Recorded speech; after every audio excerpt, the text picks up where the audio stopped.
পুরাণ কথা অনুসারে বলা হয় রাজা সুরথই পৃথিবীতে প্রথম দেবী দুর্গার পুজো করেন। এই নিয়ে একটা আখ্যান আছে।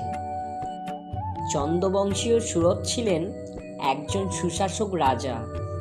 কোনো এক যুদ্ধে শত্রুদের কাছে পরাজিত হয়ে বনে চলে যায়।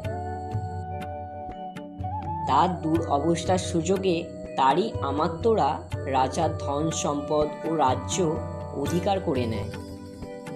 বনে ভ্রমণ করতে করতে রাজা সুরথ তপবনে এসে মেধা ঋষির আশ্রমে এসে উঠলেন।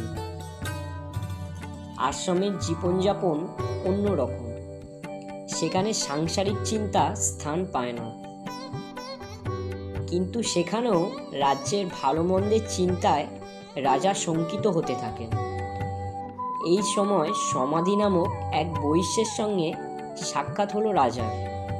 তার সাথে আলাপ করে জানলেন অসাধু স্ত্রী পুত্রেরা এই বৈশ্যের সর্বস্ব অধিকার করে তাকে পরিত্যাগ করেছে। নিজের গৃহ থেকে নিজেরাই পরিজনের দ্বারা প্রতারিত হলেও এই বৈশ্য রাজার মতোই তার পরিবারবর্গের শুভাশুভ আশঙ্কায় উৎকণ্ঠিত হয়ে আছেন। এমন অবস্থায় দুজনের মনেই প্রশ্ন জাগল, যারা তাদের সর্বস্ব লুণ্ঠন করে পথের ভিখারি করে তুলেছে তাদের প্রতি ক্রুদ্ধ না হয়ে উল্টে কেন হৃদয়ের অনুকম্পার উদয় হচ্ছে। তারা দুজনেই তখন মেধা ঋষির কাছে গিয়ে এর উত্তর জানতে চাইলেন।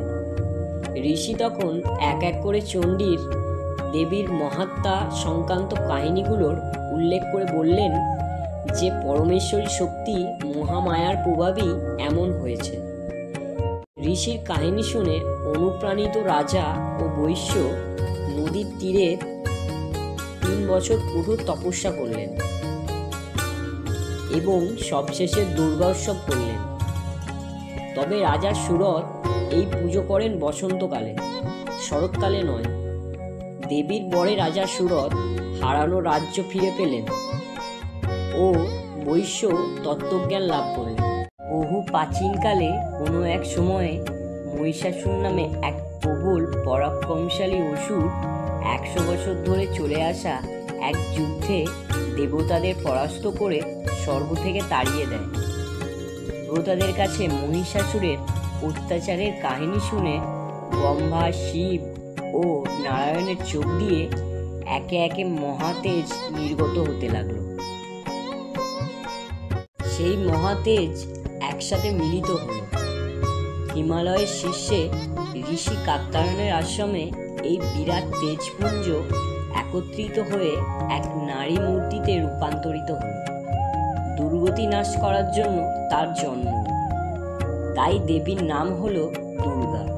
আবার ঋষি কাত্যায়নের আশ্রমে আবির্ভূত হয় এই দেবী কাত্যায়নী নামেও অভিহিতা হলেন। হিমালয় দেবীকে দিলেন তার বাহন সিংহ, আর প্রত্যেক দেবতা তাদের নিজের নিজের শ্রেষ্ঠ অস্ত্র দেবীকে দান করলেন।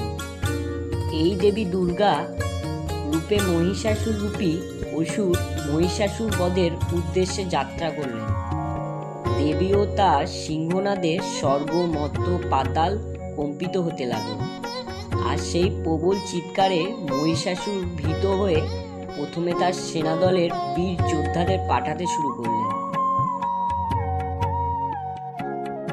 কিন্তু দেবী দুর্গা ও তার বাহন সিংহের প্রবল পরাক্রমের সঙ্গে তারা যুদ্ধ করে একে একে সকলেই পরাজিত হল।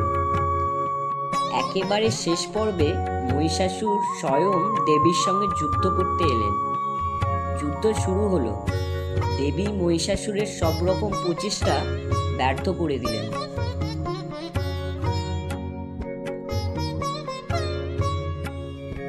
মহিষাসুরকে বধ করলেন। মহিষাসুরের এই পরিণতি দেখে বাকি অসুর সেনারা ভয়ে পালিয়ে গেল। সেই থেকে দেবতারা আবার স্বর্গের অধিকার ফিরে পেলেন। পুরাণ গ্রন্থের মতে অমাবস্যার পরবর্তী শুক্লাপক্ষে সপ্তমী, অষ্টমী ও নবমী তিথিতে ঋষি কাত্যায়ন এই দেবীকে পূজা করেন। দশমীতে দেবী মহিষাসুর বধ করেন। এই জন্য এই দশমী তিথিকে বিজয়া দশমী বলা হয়। বন্ধুরা, তোমাদের পাশে থাকাই কিন্তু আমাদেরকে উৎসাহিত করে তোলে।